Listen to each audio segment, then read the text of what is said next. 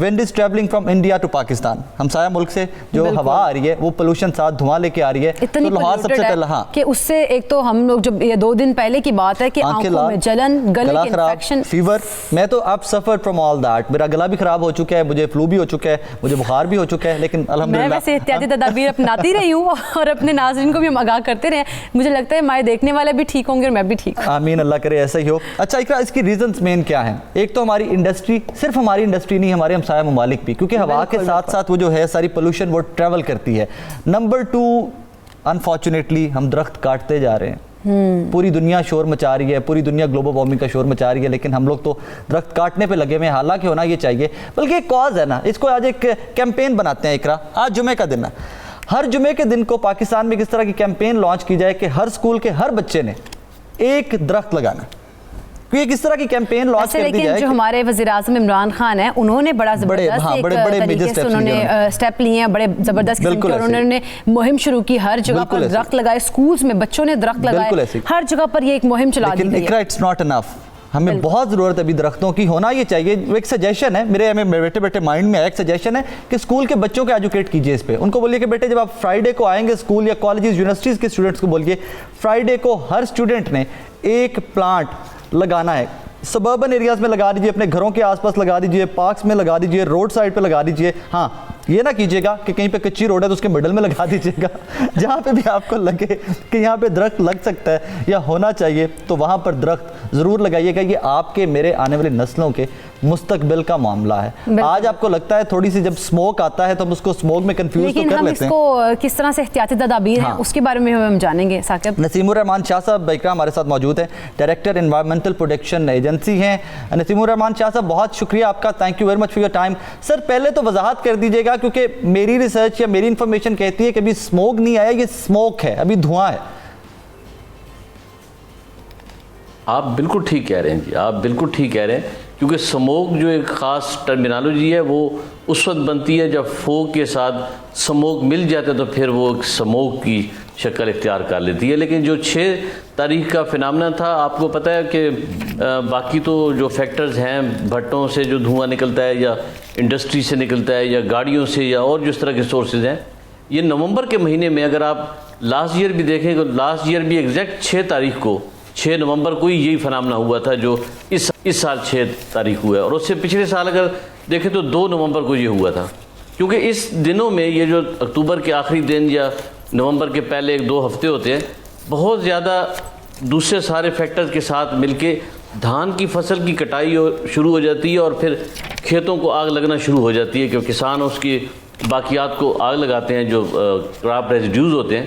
اور اگر اس دن سپارکو کے آپ امیجز دیکھیں, سارے آلموسٹ چینلز پہ وہ چلے, تو اس دن بہت زیادہ ایکسٹینسو سٹبل برننگ ہوئی ہے.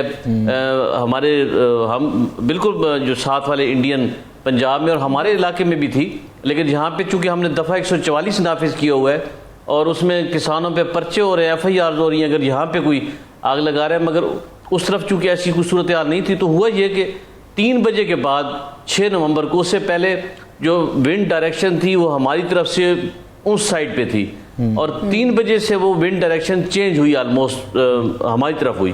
تو وہ جو سارا دھواں تھا اس نے بیسیکلی ہٹ کیا لاہور کو.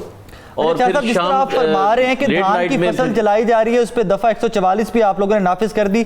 2 دن پہلے میں ٹریول کر رہا ہوں موٹر وے پہ, میں لاہور سے نکلتا ہوں, میں شیخ پورہ کی سائڈ پہ جا رہا ہوں, تو راستے میں ایک پوری سائڈ, اس کو جو پنجابی میں ہمارے کہتے ہیں سڈے جلانا, جو وہ بچت ہے اس کی دھان کی فصل کاٹنے کے بعد جو باقیات ہیں ان کو تلف کرنے کے لیے جلایا جاتا ہے. وہ کوئی ہنڈریڈز آف ایکڑ تھے, کوئی سینکڑوں ایکڑ تھے اقرا, جس میں وہ آگ لگی ہوئی تھی. سر مجھے وہاں پہ 144 آپ کی نظر نہیں آئی, مجھے وہاں پہ کوئی ایکشن ہوتے, کوئی بندہ اریسٹ ہوتے, مجھے سر وہاں پہ نظر نہیں آیا. آپ ٹھیک کہہ رہے ہوں گے, مگر ہمارے پنجاب میں اس وقت بہت کم ہے. جہاں چونکہ یہ ہمارے یہاں پہ پنجاب میں پنجاب حکومت نے ایک سموک ایکشن پلان بنایا ہے. سموک ایکشن پلان میں کچھ 14 محکمے جن کو مختلف رول دے دی گئے ہیں. تو یہ رول ہم نے ہماری حکومت نے ایگریکلچر ڈپارٹمنٹ کو دیا, اور بہت زیادہ FIR اس کے اوپر ہو رہی ہیں, بٹ وائلیشنز بھی ہو رہی ہیں ساتھ ساتھ, لیکن ہماری سائڈ پہ بہت کام ہے. لیکن اگر اس سائٹ پہ آپ دیکھیں اسپارکو کے امیجز ابھی آپ ڈاؤن لوڈ کر لیں دیکھیں آپ تو بہت زیادہ ایکسٹینسو وہاں پہ اسٹبل بننے گا جس کی وجہ سے وہ خود بھی اس کو فیس کر رہے ہیں. اچھا شاہ صاحب سب سے امپورٹنٹ جو یہاں پر فیکٹر ہوگا, سب سے امپورٹنٹ فیکٹر جو ہوگا وہ انڈسٹریز کا فیکٹر ہوگا. جو ملیں جو فیکٹریاں چل رہی ہیں جو بہت زیادہ دھواں پھیلا رہی ہیں, سب سے امپورٹنٹ فیکٹر وہ ہوگا. ذمہ دار تو اس میں رگڑا جائے گا ڈیفینیٹلی, حالانکہ ہونا یہ چاہیے, میری سجیشن یہ ہے ہونا یہ چاہیے کہ ہماری جو منسٹری آف ایگریکلچر ہے اس کو ایکٹیو ہونا چاہیے. ہمارے ذمہ داروں کو وہ یاد دیں کہ ان کو جلانے کی ضرورت نہ پڑے, جو بھی انہوں نے تلف کرنی ہے اپنی فصل اس کے اوپر سپریز کیے جائیں یا اس کو آلٹرنیٹو دیا جائے. لیکن اینی ویز ابھی تک انڈسٹری کو لے کے سر کیا ایکشن ہوا؟ کتنی اس طرح کی فیکٹریز ہیں, کتنی اس طرح کی ملیں ہیں جو آپ لوگوں نے وقتی طور پہ بند کروائی ہوں؟ میں عرض کرتا ہوں اس وقت ہمارے لیے جو پرابلمیٹک ایریا ہے اس ریڈ زون میں جہاں سموک کا زیادہ ایشو ہوتا ہے اس میں لاہور ہے, شیخوپورہ اور گجرانوالہ, کیونکہ یہاں پہ سٹیل رولنگ ملز ہیں, یہاں پہ سٹیل فرنسز ہیں. لاہور میں تقریباً 300 کے قریب سٹیل رولنگ ملز ہیں شمالی لاہور کے اندر, جن میں سے 198 کے اندر انہوں نے سکربر لگا لیے ہیں جو کہ دھواں کنٹرول کرنے والے آلات ہوتے ہیں, مگر 100 کے قریب ابھی بھی ہیں جو ہمارے لیے پرابلمیٹک ہیں جن کے خلاف ہم ایکشن بھی لے رہے ہیں. اسی طرح جو سٹیل فرنسز ہیں وہ تقریباً 34 کے قریب لاہور میں ہیں, جس میں سے 22 میں بہت اچھے سسٹم لگ چکے ہیں. اسی طرح شیخوپورہ کی کوئی تقریباً آپ کہہ لیں 70% جو انڈسٹری ہے اس میں لگ چکی ہیں. تو یہ چیزیں ساتھ ساتھ ہو رہی ہیں, جو وائلیٹرز ہیں ان کے خلاف ایکشن ہو رہا ہے. پھر اس کے بعد آپ کو پتہ ہے وہیکلر جو پولوشن ہے, کیونکہ 34-35 لاکھ گاڑی یہاں پہ ٹریول کرتی ہے, وہ اس میں موٹر سائیکل بھی ہے, بڑی گاڑیاں بھی ہیں, تو نمبر آف وہیکلز بہت ہونے کی وجہ سے وہ بھی ایک ایمیشنز ہیں, وہاں سے بھی ایک سورس ہے. اور میں وہ اسٹبل بارننگ کے بارے میں عرض کرتا چلوں کہ ایگریکلچر ڈپارٹمنٹ اس کے اوپر بہت کام کر رہا ہے. اور نصیر الرحمان شاہ صاحب تھینک یو ویری مچ. جاننا تو بہت کچھ چاہتا تھا اپنے ناظرین کے لیے آپ سے, لیکن میرے پاس وقت کی قلت ہے. تھینک یو ویری مچ. امید کرتے ہیں اور دعا کرتے ہیں کہ جو ایکشنز آپ لے رہے ہیں ان کا کوئی رزلٹ بھی ملے, اور اس دفعہ ہمارے لاہور کی اسپیشلی عوام, پاکستان پورے کی عوام, اسپیشلی لاہور کی عوام, کیونکہ سب سے زیادہ لاہور ہٹ ہوتا ہے, کیونکہ لاہور پہ زیادہ ہٹ ہوتا ہے, تو اسموک سے محفوظ رہے. ناظرین ایک چھوٹی سی بریک, ہمارے ساتھ رہیے گا.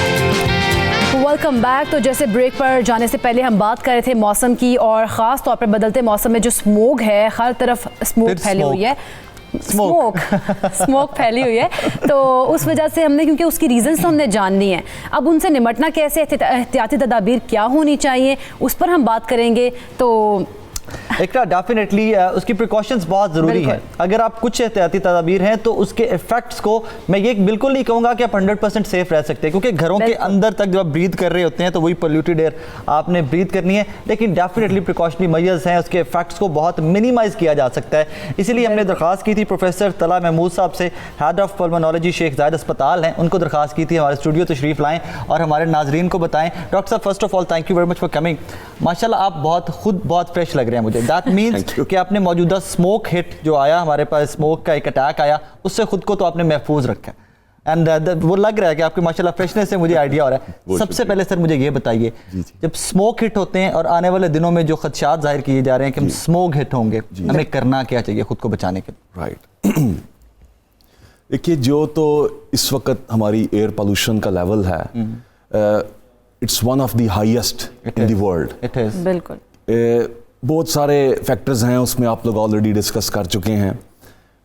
Basically smog is a mixture of smoke and fog, اور فاگ تھوڑی تھوڑی شروع ہو جاتی ہے جب ٹیمپریچر لیول جو ہے وہ ڈاؤن ہوتا ہے, کیونکہ لو ٹیمپریچر کے ساتھ جتنے بھی ایئر پولوٹنٹس ہیں وہ گراؤنڈ لیول پہ زیادہ سیٹل ہوتے ہیں. بالکل ٹھیک ہے. اسموگ سمر میں بھی ہوتی ہے, زیادہ آپ کو اونچی دکھائی دیتی ہے کیونکہ ہائر ٹیمپریچر کی وجہ سے نہیں کرتی ہمیں, وہ اتنا افیکٹ نہیں کرتی کیونکہ ہائر ٹیمپریچر کی وجہ سے جو مولیکیولز کے موومنٹ ہوتی ہے وہ اپورڈ ہوتی ہے, اور زیادہ تر آپ کو اونچے ایریاز میں نظر آتی ہے, جس سے آپ سمر اسموگ کہتے ہیں. جو ونٹرز میں چونکہ ٹیمپریچرز کم ہو جاتے ہیں تو بہت سارے ایئر پولوٹنٹس جو ہیں وہ گراؤنڈ لیول پہ آ جاتے ہیں, اور اس میں ملٹیپل چیزیں ہیں, جیسے کار ایگزاسٹ ہے, انڈسٹریل اسموک ہے, ووڈ برننگ زیادہ ہو جاتی ہے ونٹرز میں, کوئلہ بعض جگہ استعمال ہوتا ہے جہاں پر گیس موجود نہیں ہوتی. تو یہ ساری چیزیں مل جل کے ایک مکسچر بنا دیتی ہیں ایئر میں, اور وہ آپ کو ویزیبل بھی ہوتا ہے, اسپیشلی جب الٹرا وائلٹ لائٹ اس میں پڑتی ہے, سورج کی روشنی آتی ہے, تو وہ اس میں کیمیکل ریئیکشنز ہوتے ہیں. تو بہت سارے جو پرائمری پولوٹنٹس پروڈیوس ہو رہے ہیں کار ایگزاسٹ سے یا ایمیشنز فرام انڈسٹریز, ان کے ریئیکشنز کے ساتھ ساتھ مزید کیمیکل کمپاؤنڈز جنم لیتے ہیں جو کہ ہائی مالیکولر ویٹ ہوتے ہیں, جس کی وجہ سے وہ گراؤنڈ لیول پہ ان کا لیول جو ہے وہ کافی زیادہ ہو جاتا ہے اور اس کی وجہ سے لوگ متاثر ہوتے ہیں. اب آپ ڈپینڈ کرتا ہے کہ آپ کا سینسیٹیوٹی لیول کیا ہے. صحیح. کیونکہ بہت سارے لوگ ایک انوائرمنٹ میں نارملی ایکسپوز ہو رہے ہوتے ہیں ڈفرینٹ ٹائپ آف پولوٹنٹس کو. آئی تھنک ہر بندہ ایکسپوز ہو رہا ہے کسی نہ کسی طرح سے. آپ کمیوٹنگ, آپ گھر سے نکلے آفس جاتے ہوئے کہیں ونڈو ڈاؤن کی تو وہ پارٹیکلز تو ڈیفینیٹلی آ گئے. بالکل, ایون گھروں کے اندر ہوا بھی تو آ ہی رہی ہے, گھروں کے اندر بھی بندہ محفوظ نہیں رہتا. بالکل. تو اس میں یہ ہے کہ ڈپینڈ کرتا ہے کہ آپ کا سینسیٹیوٹی لیول کیا ہے.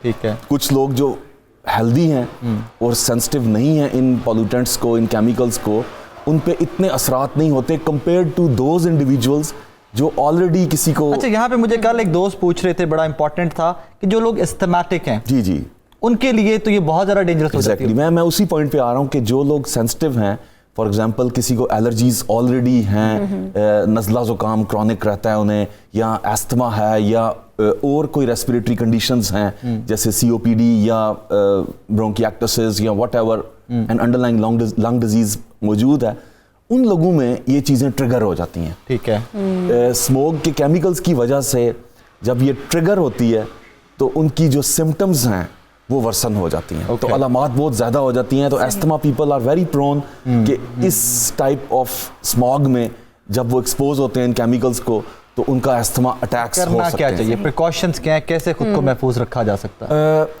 پریکاشنز میں مین تو یہ ہے کہ آپ کی پریونشن ہے, کہ آپ جتنا اپنے آپ کو بچا سکتے ہیں اس ساری چیزوں سے. خاص طور پہ وہ لوگ جو آلریڈی کسی ڈیزیز سے سفر کر رہے ہیں, جیسے ایستھمیٹکس ہیں یا دائمی نزلہ زکام والے مریض ہیں, ان کو چاہیے ایک تو اگر گاڑی میں ٹریول کر رہے ہیں ونڈوز کو کلوز رکھیں. ٹھیک ہے. جب باہر ٹریول کرتے ہیں, بہت سارے لوگ ہمارے بائکس پہ ٹریول کرتے ہیں, جی بالکل, ان کو چاہیے کہ فیس ماسک پہنیں, ہیلمٹ کے ساتھ اندر ماسک, ہیلمٹ کے ساتھ اندر ماسک پہنیں. ماسک جو زیادہ پروٹیکشن دیتے ہیں ان کو ہم کہتے ہیں N95 ماسک. اوکے. N95 یہ 95% اس کا پروٹیکشن لیول ہوتا ہے.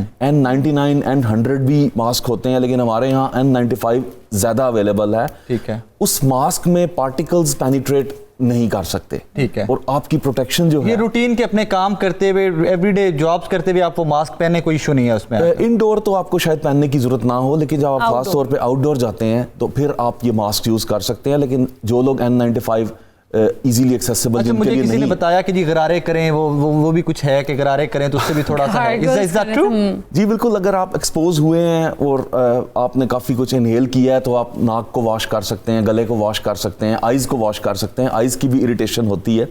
تو ماسک اگر N95 اویلیبل نہیں ہے تو سمپل جو کپڑے کے پیپر ماسک ہوتے ہیں وہ ایک یا دو ماسک بھی پہن لیں تو اس سے بھی بہت زیادہ پروٹیکشن کچھ نہ کچھ ملتی ہے. کیونکہ ہمارا لیول آف ایئر پولوشن بہت زیادہ ہے روڈز کے اوپر.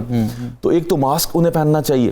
دوسرا, ایسے پیشنٹس جو آلریڈی اپنی میڈیکیشن لے رہے ہیں ان کو ریگولر دوائی کا استعمال کرتے رہنا چاہیے, انہیلرز کا اور باقی جو بھی اینٹی الرجی میڈیکیشن ہے, تاکہ اٹیکس کے چانسز کم ہوں. پلس آؤٹ ڈور ایکسرسائزز, بہت سارے لوگ شام کو واک کرنے جاتے ہیں, پارکس میں جاتے ہیں. ایسے ایریاز اوائڈ کریں جو ہیویلی پولوٹیڈ ہیں, جہاں پہ آس پاس روڈز ہیں. بہت سارے ایریاز ہیں جہاں پہ پارکس چھوٹے چھوٹے بنے ہوئے ہیں لیکن ان کو ہر طرف سے گاڑیاں گزر رہی ہیں اور بیزی روڈز ہیں. تو ایسے ایریاز میں ایکسرسائز کو, ہیوی ایکسرسائز کو اوائڈ کریں, کیونکہ جتنا آپ ایکسرسائز ہیوی کریں گے اتنا ہی آپ ایکسپوز ہوں گے. اور اسی طرح گھر میں جتنی ونڈوز آپ کلوز رکھ سکتے ہیں. پھر پانی کا آپ چھنکاؤ کر سکتے ہیں مختلف جگہوں پہ گھروں کے آس پاس جہاں ڈسٹی ایریاز ہیں. اور اس کے علاوہ اپنی ہائیڈریشن کو مینٹین رکھیں, پانی وغیرہ پیتے رہیں, ہائیڈریٹ رہیں, کیونکہ سردیوں میں لوگ پانی پیتے نہیں ہیں. جی ایگزیکٹلی, بالکل. تو یہی پریکاشنری میئرز ہیں. پلس ابھی آگے جو فلو سیزن آ رہا ہے, انفلوئنزا سیزن آ رہا ہے, اس میں بہت سارے ہائی رسک گروپس ہیں جن کو انفلوئنزا کی ویکسینیشن بھی کرنی چاہیے, فلو ویکسینیشن بھی ہونی چاہیے. تھینک یو ویری مچ. میں نے تو لائک کافی ساری, کیونکہ میں افیکٹ ہوا ہوں ابھی ریسنٹلی اٹیک سے, میں ہٹ ہوا ہوں لیکن الحمدللہ 2-3 دن میں ریکور کر لیا. تھینک یو ویری مچ. بہت اچھی انفارمیشن ہے جو آئی تھنک ہر گھر کی ضرورت ہے، اسپیشلی جن گھروں میں بچے ہیں نا اقرا، ان کے لیے بہت زیادہ خیال رکھنا چاہیے. اسکول گوئنگ کیونکہ ہوتے ہیں ان کا ذرا امیون سسٹم تھوڑا ویکر ہوتا ہے نا، تو وہ ذرا جلدی افیکٹ ہوتے ہیں. اینی ویز پروفیسر صاحب thank you very much indeed. ہم آپ سے دوبارہ بھی گزارش کریں گے آنے والے دنوں میں بھی، اللہ ویسے تو کبھی نہ کرے کہ ہٹ ہوں ہم لوگ اسموک یا اسموک سے، لیکن پھر بھی پروفیسر صاحب سے ہم سیکھتے رہیں گے، مستفید ان کی اچھی اچھی باتوں سے دیکھنے والوں کی بھی رہنمائی کرتے رہیں گے تاکہ وہ بھی سیکھ سکیں. صبح سویرے پاکستان، صبح سویرے پاکستان. بے دلی کیا دن یوں ہی گزر جائیں گے، صرف زندہ رہے تو ہم مر جائیں گے. واہ واہ جان ایلیا. واہ. جان صاحب کو جس نے ایک دفعہ پڑھ لیا ہے، مجھے ناظرین یہ لگتا ہے کہ وہ ایک ایڈکشن ہے. وہ ایک دفعہ آپ نے پڑھ لیا جان صاحب کو تو آن گوئنگ آپ کو پڑھنا پڑتا ہے.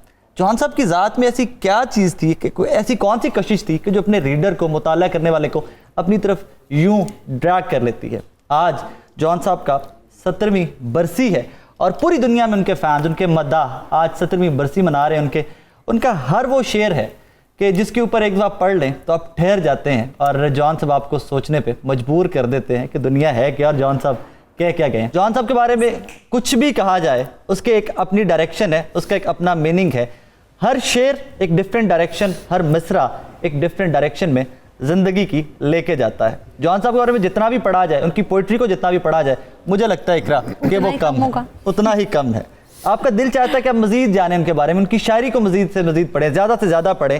لیکن آج 17ویں برسی جان صاحب کی ذاتی زندگی پہ تھوڑا سا بات کرنا چاہوں گا. بہت سارے سوالات میرے ذہن میں بھی ہیں کہ جان صاحب جیسے تھے ویسے کیوں تھے؟ اتنی ملامت، اتنا غصہ، اور پھر اپنے آپ کو ہر جگہ پہ رکھ کے مخاطب کیا ہے. جان صاحب کے ایک دیرینہ دوست جن کے ساتھ بڑا وقت گزرا، ان کا استاد ہیں، شاعر ہیں، ادیب ہیں، آپ سب لوگ جانتے ہیں. آج ان سے درخواست کی ہم نے کہ اسٹوڈیو تشریف لائیں اور جان صاحب کے بارے میں کچھ ہمیں بتائیں. حماد غزنوی صاحب السلام علیکم سر. وعلیکم السلام. تھینک یو ویری مچ. یہ جو آپ نے تعارف کروایا میرا، اس سے میں بھی ایک قدیم آدمی کو لگ رہا ہوں. نہیں سر، قدیم آپ بالکل نہیں ہیں، بزرگ دوست تھے، قدیم. اچھا ہاں بالکل بڑے تھے، لیکن سر اس طرح صحافی تھا نا جی. تو جیسے ہم نوجوان ہوتے ہیں لیکن ہمیں جن لوگوں میں دلچسپی ہو ہم ان تک پہنچنے کی کوشش کرتے ہیں. تو میں نے بھی یہی کیا اور میں ان سے رابطے میں آ گیا. وہ مجھ سے آبویسلی بڑے تھے سر، ویسے بھی بڑے تھے جی، ویسے جس طرح آپ ہم سے بہت بڑے ہیں، جس طرح بہت بڑے تھے لیکن عمر میں بھی بڑے تھے. صحیح. سر پہلی ملاقات جان صاحب سے کب اور کیسے ہوئی؟ یہ آپ نے مجھے بہت دستک دے دی. آپ وہ ان کا ایک ہے نا کہ خود ہی ایک در پہ میں نے دستک دی، خود ہی لڑکا سا میں نکل آیا. آپ نے میرے ساتھ بھی یہی کیا. پہلی ملاقات ان سے جی، ویسے تو شعر میں نے ان کا لڑکپن میں ہی سن رکھا تھا، چھوٹے اسکول کے زمانے میں. جو گزاری نہ جا سکی ہم سے، ہم نے وہ زندگی گزاری ہے. یہ جان بھائی کا شعر پڑھا تو ہم بچپن سے اس کے سحر میں تھے. اور پھر ہم نے کچھ عرصے بعد ان کی جب ہمیں ہوش آئی تو ہم نے ان کی وہ کتاب وغیرہ ڈھونڈنی شروع کی. تو پتہ لگا جن کی تو کتاب ہی کوئی نہیں چھپی ہوئی. پھر ہم نے انہیں ٹی وی کے ایک مشاعرے میں دیکھا تو میں نے جب انہیں دیکھا تو میں ان کے واقعی وہ ایک پیکج تھے پورا کمپلیٹ. آپ اب بھی دیکھتے ہوں گے جیسے آپ یعنی راک سٹار لکس اور وہ شاعر اور ان کی پڑھت کا طریقہ کار، یہ ساری چیزیں ایسی تھیں کہ میں ذرا ان میں جیسے اپنی طرف کھینچتی ہیں. تو میں نے ان کی کتاب ڈھونڈنے کی کوشش کی، ملی نہیں. کراچی پوچھا اور ان کا جی ہے ہی نہیں، چھپی نہیں ہوئی. خیر یہاں تو آگاہ ہی نہیں تھے لوگ اردو بازار وغیرہ. ہم نے پوچھا اور ان کا جی ہم نہیں جانتے اس آدمی. 1990 میں نے ایک جنگ اخبار میں چھوٹی سی خبر پڑھی کہ جان ایلیا کا پہلا مجموعہ کلام شاید شائع ہو گیا، واقعہ ہو گئے. تو ہم بے چینی میں ہم نے ڈھونڈنا شروع کیا. خیر وہ ہمارے ہاتھ میں آیا پھر ہاتھ میں ہی رہ گیا وہ. یعنی اتنے دن ہم اس میں اور اتنے ماہ مستغرق. شاعری تو ہم پر جو ایک سانحہ گزرا سو گزرا، لیکن جو ان کی نثر تھی وہ بھی ایک عجوبہ ہے. جب ہم نے پڑھی تو کیونکہ میں عالمی ڈائجسٹ وہ لکھتے تھے وہ مختصر نثر، لیکن یہ طویل انہوں نے جو کٹھے ایک چیز لکھی ہوئی جس سے ان کے علمی تبحر کا ایک احساس ہو رہا ہے، وہ ہمیں اندازہ نہیں تھا. ہم نے شاعر ہیں، بہت اچھے شاعر ہوں گے، لیکن یہ معاملہ جو تھا یہ ان کی شخصیت کا گوشہ ہمارے سامنے نہیں تھا اس وقت. تو یہ دوسری ہم نے خیر میں آپ نے تو ملاقات کا پوچھا, میں بہت پیچھے سے شروع نہیں سر بہت اچھے, کیونکہ یہ چیزیں جاننا چاہتا تھا, میں بھی جاننا چاہتا تھا یہ ساری چیزیں. آپ جاننا چاہتے ہوں گے کیونکہ میں تو بڑا حیران ہوا ہوں. میں نے آ کے دیکھا کہ جو آپ کا جو پرماننٹ سیٹ ہے اس کے اوپر جان بھائی کی ایک تصویر, یہ پورٹریٹ بنا ہوا ہے. سر یہ صرف وہاں پہ نہیں لگا ہوا پورٹریٹ, یہ دلوں میں بھی لگا ہوا, یہ دلوں میں بھی پورٹریٹ. ہاں لیکن مجھے میں دیکھتا ہوں آس پاس اب کہ لڑکے لڑکیاں نئے جن کو معلوم بھی نہیں, جن کو حتیٰ کہ شاعری میں بھی اتنی زیادہ شاید دلچسپی نہ ہو, لیکن وہ جان بھائی میں انٹرسٹڈ ہیں, پڑھتے ہیں بالکل. وہ ان کا چام کیا ہے وہ بھی ہم گفتگو میں کریں گے. خیر ہوا یہ جی مختصراً آپ کے سوال کا جواب رہے گا. شہزاد احمد صاحب ہمارے دوست شاعر تھے بڑے, آپ جانتے ہیں, تو انہوں نے وہ پڑھتے بھی تھے کئی دفعہ جان کا, انہوں نے شعر سنا, انہوں نے کہا جان کا شعر سنو جی, اقبال کی سطح کا شعر کہا ہے انہوں نے. ارے واہ واہ واہ, اقبال کی سطح کا. حاصل کن ہے یہ جہان خراب, یہی ممکن تھا اتنی اجلت میں. واہ, ہم نے کہا بھی یہ تو ایک عجیب شعر. خیر ایک دن فون پہ ان سے بات ہو رہی ہے, انہوں نے کہا وہ جان آیا ہوا ہے ملے تو, میں نے کہا جی نہیں مجھے تو اندازہ نہیں. منور سعید کی طرف ٹھہرے ہوئے, ان کے رشتہ دار ہیں, ان کے گھر ہیں. ہم نے فوراً نمبر ڈھونڈا, میں فرنٹیئر پوسٹ میں ان دنوں اخبار میں کام کرتا, نمبر ڈھونڈا تو ان سے ہماری جو پہلی گفتگو میں نے لکھی بھی ہے کہیں کہ بڑی دلچسپ نمبر ان کا مل گیا. میں نے کہا جی جان ایلیا آپ کے گھر ٹھہرے, انہوں نے کہا جی جی بالکل میں بلاؤں. وہ آ گیا جی. میں نے کہا جی ہم تعارف کروایا اپنا, تو میں نے کہا میں آپ کا بڑا فین ہوں. انہوں نے کہا میاں میں تمہارا فین ہوں. میں نے کہا ان سے بات ہو رہی ہے. تو میں نے کہا جان بھائی, میں نے کہا جان ایلیا صاحب میں کل آپ کے پاس حاضر ہونا چاہتا ہوں. کل کیوں آنا چاہتے ہو, آج کیا ہے. زبردست. خیر ہماری مختصر گفتگو ہوئی, میں وہاں سے بھاگا اور ان کے پاس پہنچ گیا. جان صاحب کی طرف جب ہم ملے تو میں نے انہیں کہا السلام علیکم جان صاحب, جان بھائی کہو. یہ گفتگو ہماری شروع ہو رہی. اچھا. تو میں ان کی طرف مسافے کے لیے ذرا بڑھا, انہوں نے میرے پیشانی پہ بوسہ دیا. یہ ہماری گفتگو آج. اور میں نے دیکھا کہ وہ ننگے پاؤں باہر آ گئے. تو بعد میں جب فرینکنس ہو گئی ان سے, تو میں نے ان سے پوچھا جان میں ننگے پاؤں یہ کیا معاملہ آپ کا. محبت کا اظہار ہے. ارے واہ, ہمیں اپنی سدھ بدھ نہیں رہی کہ ہم جوتیاں پہنے اور یہ بڑا, اور ننگے پاؤں باہر آ, یہ میری محبت کے اظہار کا طریقہ. ارے واہ واہ. تو ان سے یہ ہماری پہلی ملاقات تھی. پھر ہم وہاں بیٹھے رہے اور فجر ہو گئی اور گفتگو ان سے, اور یہی لگا جیسے ہم, اور وقت کا پتہ بھی نہیں چلا ہوگا, یوں وقت جا رہا ہے, وقت جا رہا ہے. اب وہ جو آدمی تھے نا, جو ان کے اندر وہ کیا تھا, مثلا میں آپ کو بھی بتا رہا تھا کہ ہمیں یہ ایڈوانٹیج رہا کیونکہ ہم being journalist we had access to people that we wanted to meet. It was very easy for us to get. It's very fortunate though, it is very fortunate. تو ہم جس آدمی سے بھی دلچسپی ہوئی, جتنے شعراء تھے, مجھے ادب میں دلچسپی تھی, تو قاسمی صاحب, احمد ندیم قاسمی صاحب سے لے کر ڈاکٹر وزیر اعلیٰ صاحب تک, اور فراز صاحب سے, یہ سب لوگ ہم جن سے ملنا چاہتے تھے ملتے تھے, ان سے گپ شپ, ان سے دوستی کر لیتے تھے. تو یہی معاملہ ہمارا, میں نے بہت لوگ دیکھے, لیکن میں آپ کو سچ بتا رہا ہوں کہ میں نے جس قدر محبوبیت جان بھائی میں دیکھی میں نے کسی آدمی میں, ایک عجیب ان کا ایک چام تھا.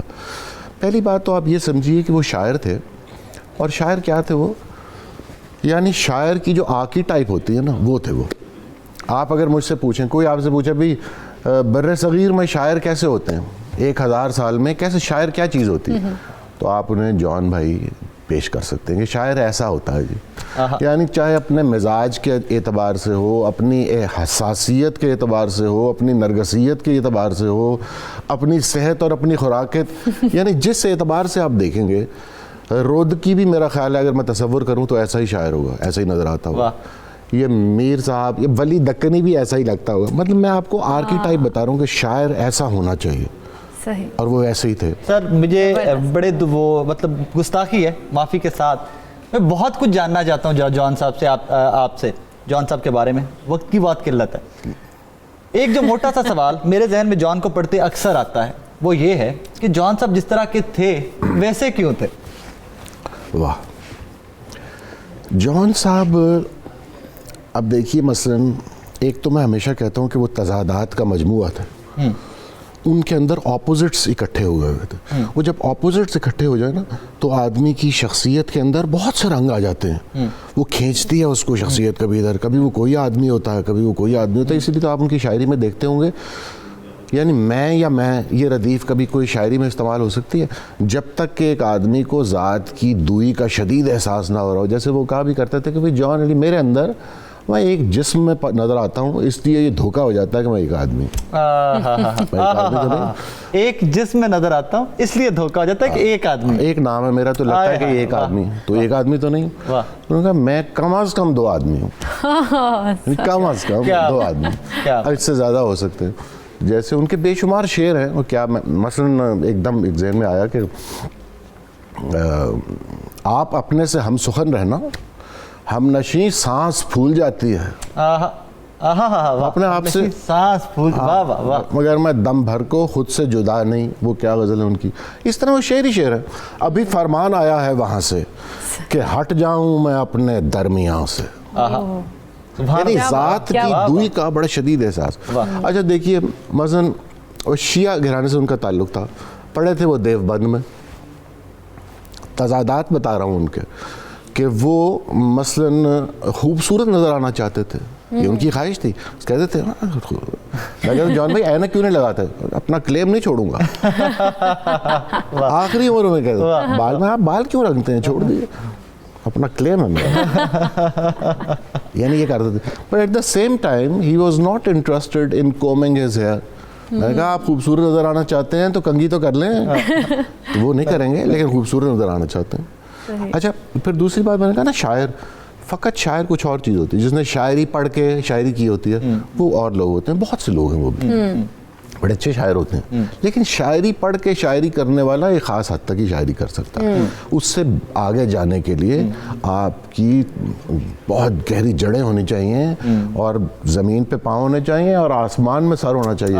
تب آپ وہ اس سطح کی شاعری کر سکتے ہیں. تو جان بھائی کا مسئلہ یہ تھا. سب سے دلچسپ بات آپ کو بتانے لگا ہوں، ان کے چام کی بات بتانے لگا ہوں کہ وہ شاعر تو تھے، سر تا پا ہر بنے منہ ان کا شاعر تھا، لیکن وہ عالم بھی تھے. باقاعدہ عالم. یعنی موضوعات اب آپ دیکھیں مثلا وہ تہذیبی آدمی تھے. امروہہ کی فضا میں رہتے تھے. وہ اب تک امروہہ میں ہی رہتے تھے. لیکن ایٹ دا سیم ٹائم اگر آپ ان سے ریلیٹیوٹی کے موضوع پہ گفتگو کریں تو وہ آپ کو بتائیں گے کہ ریلیٹیوٹی کی اس کی ڈیٹیل سمجھائیں گے آپ کو 1 گھنٹہ. اور وائٹ ہیڈ کی ریلیٹیوٹی جس کا اقبال نے لیکچرز میں اپنے ذکر کیا ہے ریکنسٹرکشن آف ریلیجس تھاٹ میں، وہ یہ کہہ رہے ہیں دراصل ان کا مفہوم یہ گفتگو کرتا. سر میرا وقت بالکل ختم ہو چکا. کوئی ایک شعر جو آپ کے اکثر ذہن میں گھومتا رہتا ہے جب جان صاحب یاد آتے ہیں تو کوئی ایک کرتا میں ایسے نہیں پڑھ سکوں گا. مجھے تو سینکڑوں شعر یاد آ جائے. ایک کوئی اپنا پسندیدہ سنا. ایک شعر میں آپ کو پسندیدہ کیا جو ان کا شعر مقبول ہے آج کل وہ سنا دیتا ہوں آپ کو کہ یہ مجھے چین کیوں نہیں پڑتا. ایک ہی پڑھیے جی. یہ مجھے دہرائیے نا. یہ مجھے چین کیوں نہیں پڑتا. ایک ہی شخص تھا جہان میں. کیا بات ہے، کیا بات ہے. جان ایلیا. حماد غزنوی صاحب بہت کم وقت میں جو 2-3 سوال موٹے موٹے وہ ہیں، لیکن سوالات کی فہرست تو بہت لمبی ہے when it comes to جان ایلیا. اور جس طرح حماد صاحب کہہ رہے ہیں کہ ہم جرنلسٹ کی ایکسس ہوتی ہے، ہم لوگ ایک دوسرے سے مل سکتے ہیں. تو اب میں بھی بریک میں جانے سے پہلے ان سے گزارش کروں گا کہ سر میں آپ کی خدمت میں حاضر ہوتا رہوں گا. جان صاحب کے بارے میں اور بڑے لوگوں کے بارے میں میں آپ سے سیکھتا رہوں گا. اقرا ہمارا اگلا سیگمنٹ کیا؟ بالکل اگلا سیگمنٹ تو ہمارا ہم اپنے ناظرین کو جسے پتہ ہے کہ عید میلاد النبی صلی اللہ علیہ وآلہ وسلم پر بات کرتے ہیں، لیکن ایک یہاں پر شارٹ بریک لیں گے، اس کے بعد حاصل ہوں گے.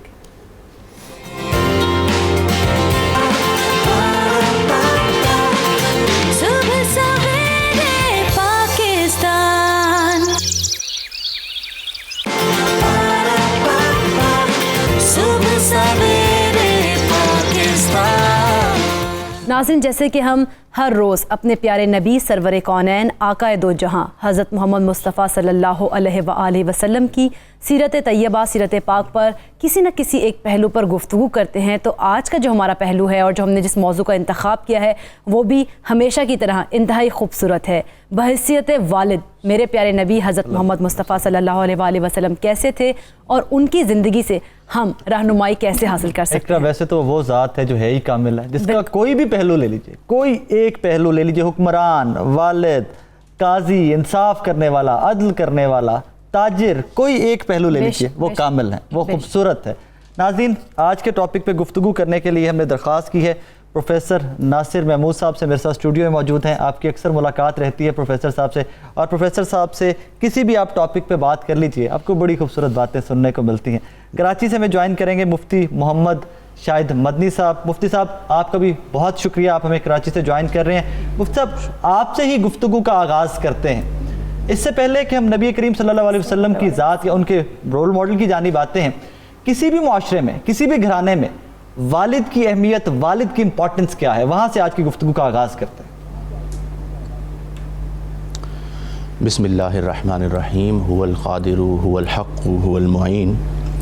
اما بعد فاعوذ باللہ من الشیطان الرجیم. بسم اللہ الرحمن الرحیم.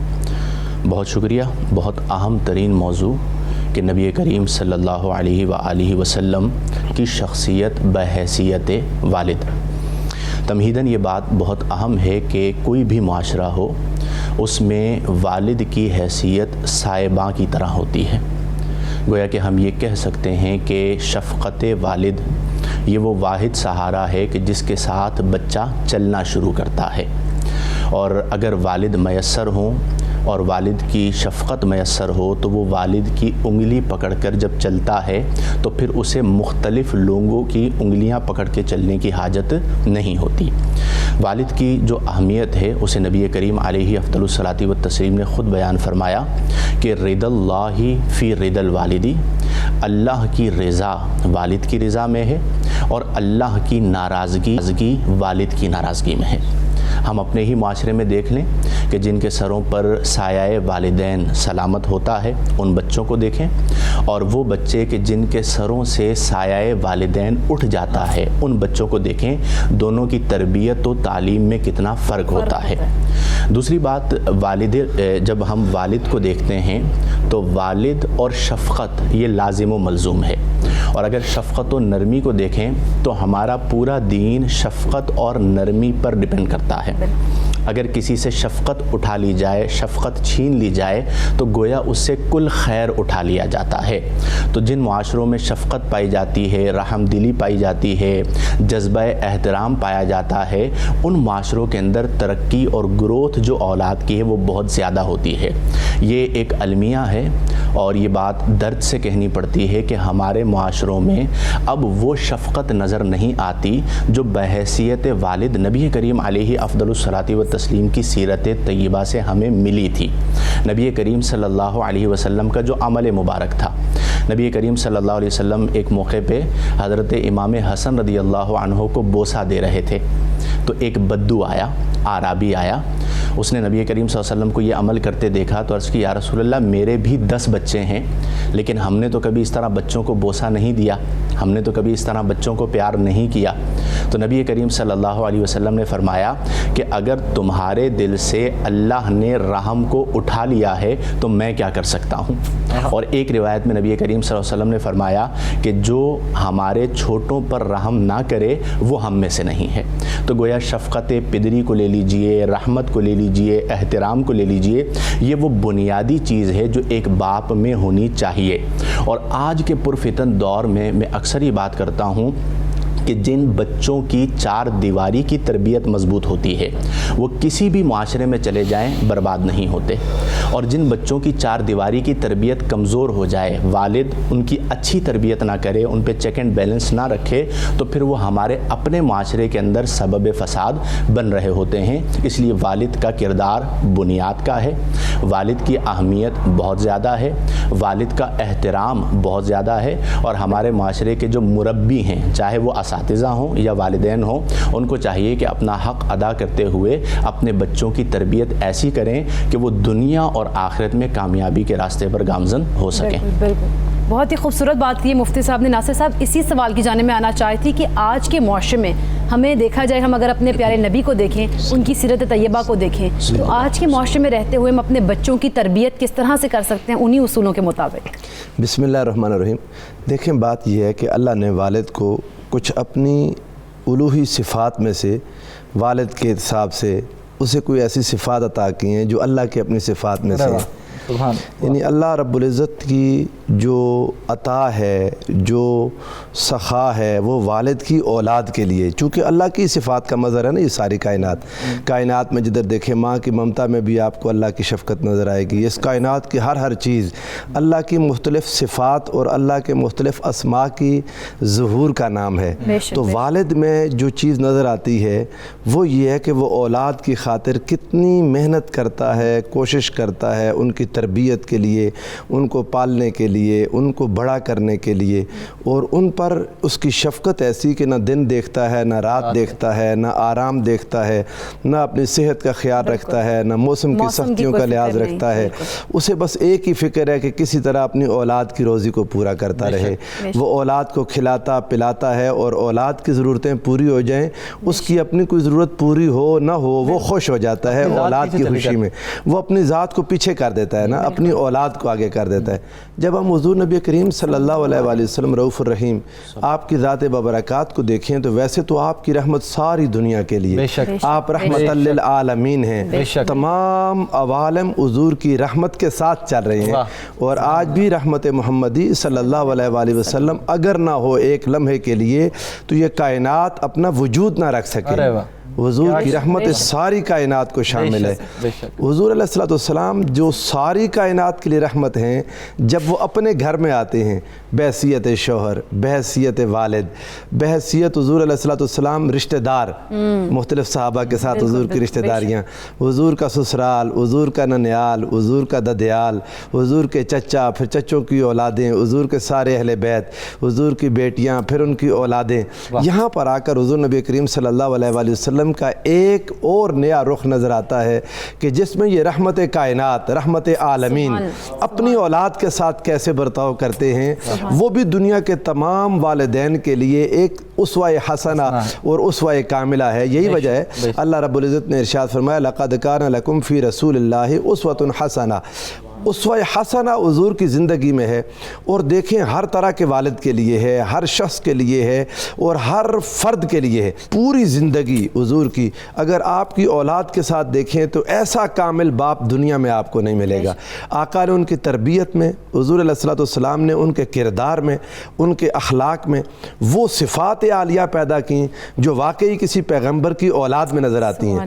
اب چونکہ ایک فیصلہ تھا کہ حضور علیہ السلام آخری نبی ہیں اور خاتم النبیین ہیں، حضور کے بعد قیامت تک صلی اللہ علیہ وآلہ وسلم کسی نبی نے نہیں آنا تھا۔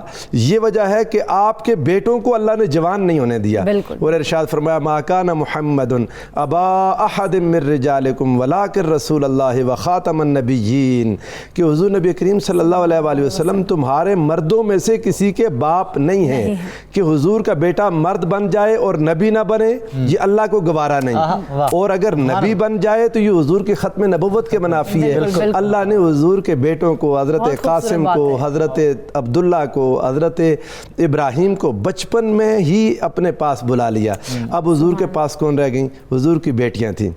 حضور علیہ السلام کی بڑی بیٹی سیدہ زینب کو دیکھیں، ان کی ساری زندگی کو دیکھیں، ان کے احوال کو دیکھیں، آپ کو نبوی تربیت اور سیدہ خدیجہ کی تربیت ان کے کردار میں جھلکتی نظر آتی ہے۔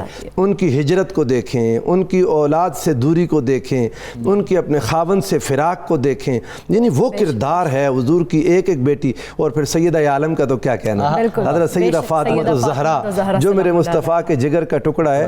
حضور نے ساری دنیا قیامت تک کے والد کے لیے بیٹیوں کی اہمیت اس معاشرے میں واضح کر دی جہاں پر لوگ بیٹیوں کی پیدائش پر شرمندہ ہوتے تھے، بیٹیوں کی پیدائش پر دکھی ہوتے تھے۔ ہاں، یعنی بیٹیوں کی ولادت پر جس معاشرے میں دکھ ہوتا ہو اس معاشرے میں میرے مصطفیٰ نے بیٹیوں کو یہ مقام عطا کر دیا، کوئی سوچ سکتا؟ بنا کے رحمت، سبحان اللہ، سبحان اللہ، رحمت کہہ دیا کہ رحمت ہیں بیٹیاں، بے شک۔ اور حضور علیہ السلام نے پھر خود کر کے دکھایا، یعنی وہ محبتیں نچھاور کر کے دکھائیں جو کوئی تصور نہیں کر سکتا۔ آقا علیہ السلام کے اب یہ بیٹیوں میں سیدہ زینب ہیں، سیدہ ام کلثوم ہیں، سیدہ رقیہ ہیں، اور پھر سیدہ فاطمہ سلام اللہ علیہا۔ ان چاروں بیٹیوں کے ساتھ رسول اللہ صلی اللہ علیہ وآلہ وسلم کا اپنا مبارک رویہ کیا ہے بچپن سے دیکھ لیں تو آقا علیہ السلام کی یہ جو پہلی صاحبزادی ہیں حضرت سیدہ زینب، اس وقت حضور نبی کریم صلی اللہ علیہ وآلہ وسلم کی عمر مبارک 30 سال تھی۔ ابھی اظہار نبوت نہیں ہوا تھا، یہ حضور کی گود میں آ گئیں، سیدہ خدیجہ کے پاس تھیں، آقا دو جہاں صلی اللہ علیہ وآلہ وسلم ان کے ساتھ جو پیار فرماتے، یقیناً وہ کتب سیرت میں موجود نہیں ہے، وہ وقت سیرت کا اس لحاظ سے موضوع نہیں تھا کہ ایک ایک تفصیل کو لیا جاتا، مگر ان کے جب کردار کو دیکھے تو یہی لگتا ہے کہ حضور نے ان کی گھٹی میں اپنا اخلاق ڈال دیا تھا، حضور نے ان کے کردار میں اپنے کردار کی جھلک دکھا دی کہ آقا علیہ السلام نے جب وہ ہجرت کر کے پہنچی تو راستے میں بدبختوں نے ان کو تکلیف دی تھی ہجرت کے بعد، آقا علیہ السلام کی ہجرت کے بعد، تو آقا دو جہاں صلی اللہ علیہ وآلہ وسلم نے فرمایا یہ میری بہت پیاری بیٹی ہے، اسے میری خاطر تکلیف پہنچی، اصیبت فیہ، میری خاطر اسے تکلیف پہنچی، جب بھی حضور ان کو دیکھتے تو فرماتے میری خاطر اس کو تکلیف پہنچی۔ اور جب غزوہ بدر میں، ایک بڑا عظیم واقعہ جی، غزوہ بدر میں یوں ہوا کہ حضرت زینب کے جو شوہر تھے ابو العاص، اس وقت تک مسلمان نہیں ہوئے تھے، وہ حضور کے داماد بھی ہیں، اب حضور بطور سسر، یہ سسر بھی تو ایک باپ ہوتا ہے نا، اب حضور نبی کریم صلی اللہ علیہ وآلہ وسلم اپنے گھر میں بیٹھے ہیں غزوہ کے بعد، غزوہ بدر کے بعد، تو جو قیدی آئے ان میں حضور کا داماد آ گیا، یہ ایک تکلیف ہے، وہ دشمنوں کی طرف سے بڑا نیک انسان تھا، بڑا پاک باز انسان تھا، کردار اخلاق والا، حضور ہمیشہ ان کی تعریف کرتے تھے لیکن ابھی کلمہ نہیں پڑا تھا، باپ کے سامنے بیٹا کھڑا ہوا، ہاں اپنے سسر کے سامنے ان کا داماد آ گیا، حضور علیہ السلام نے فرمایا کہ یہ اپنا اپنا فدیہ دے دیں، یہ لوگ جو قیدی ہیں تو ان کو ہم چھوڑ دیں گے، ہر قیدی کا فدیہ آیا، ابو العاص کا فدیہ جو آیا سیدہ زینب نے مکہ سے بھیجا تھا، وہ سیدہ خدیجہ کا ہار تھا، اوئے ہوئے، اب حضور کی پیاری زوجہ سیدہ خدیجہ الکبریٰ، اب یہ دیکھیں حضرت سیدہ خدیجہ کا جب نام آتا ہے، حضور نے 25 سال کی عمر مبارک میں ان سے شادی کی، 25 سال کی عمر تھی، اور آقا علیہ السلام نے 40 سال کی عمر مبارک میں اعلان نبوت کیا، اظہار نبوت، اور 53 سال کی عمر مبارک میں حضور کی ہجرت ہوئی۔ صبح سویرے پاکستان، صبح سویرے پاکستان۔ مفتی صاحب، صاحبزادیوں سے شفقت، صاحبزادیوں سے پیار، اس پہ پروفیسر صاحب نے بڑے ڈیٹیل میں روشنی ڈالی ہے۔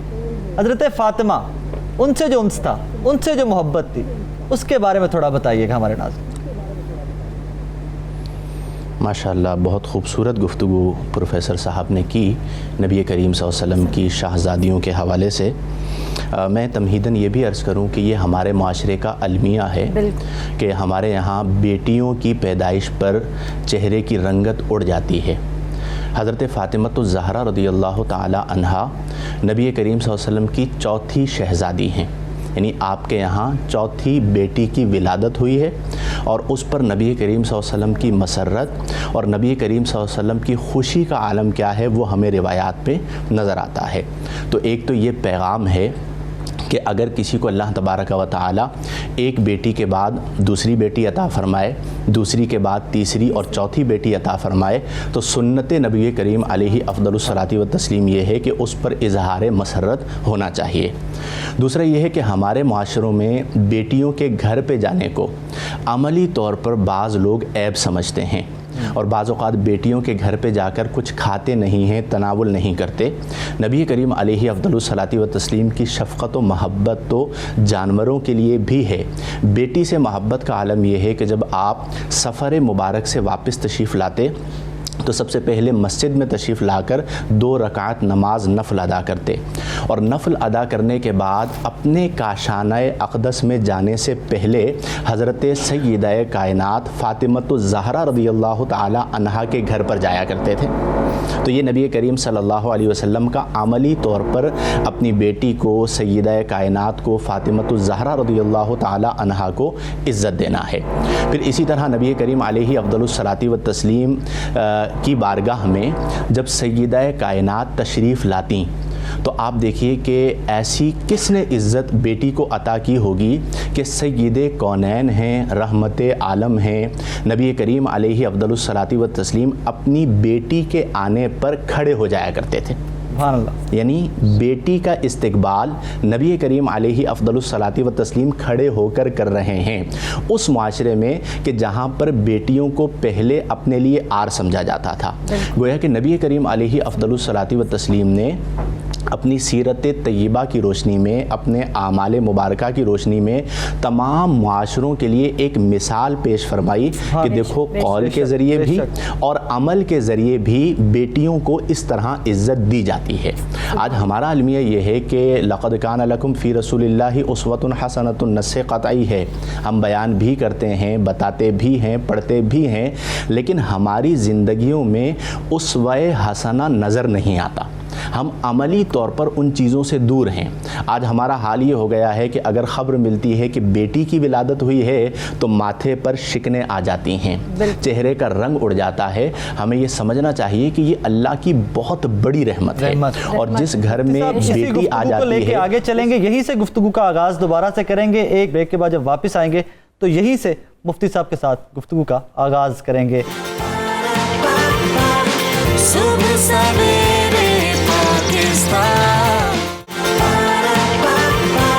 صبح سویرے پاکستان۔ ناظرین، جیسے کہ ہم بات کر رہے تھے اپنے پیارے نبی حضرت محمد مصطفیٰ صلی اللہ علیہ وآلہ وسلم کے ایک بہت ہی خوبصورت پہلو کی کہ بحیثیت باپ، بحیثیت والد میرے پیارے نبی کیسے تھے اور کس طرح سے اپنی شہزادیوں کے ساتھ ان کا رشتہ تھا، احترام کا، عزت کا۔ تو مفتی صاحب بہت ہی خوبصورت بات کر رہے تھے، وہیں سے کنٹینیو کرتے ہیں۔ مفتی محمد شاہد مدنی صاحب، جہاں سے گفتگو کا سلسلہ ٹوٹا تھا وہیں سے آغاز کرتے ہیں۔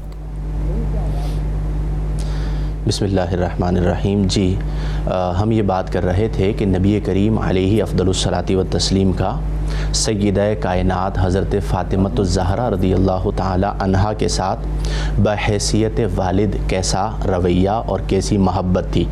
تو اس میں ایک بات تو میں نے یہ عرض کی کہ نبی کریم صلی اللہ علیہ وسلم جب سفر سے واپس تشریف لاتے تو مسجد میں 2 رکعت نماز نفل ادا کرنے کے بعد سب سے پہلے حضرت سیدہ کائنات کے پاس تشریف لے جایا کرتے تھے۔ اسی طرح جب نبی کریم صلی اللہ علیہ وسلم کا سفر مبارک پر جانے کا ارادہ ہوتا تو آپ تمام بیٹیوں سے ملاقات کرتے ہوئے سب سے آخر جس گھر سے نکلا کرتے تھے وہ بھی حضرت سیدہ کائنات کا گھر تھا، اور جب نبی کریم صلی اللہ علیہ وسلم کے پاس سیدہ کائنات آتی تو آپ شفقت پدری کی بنا پر ان کے استقبال میں خود کھڑے ہو جایا کرتے تھے۔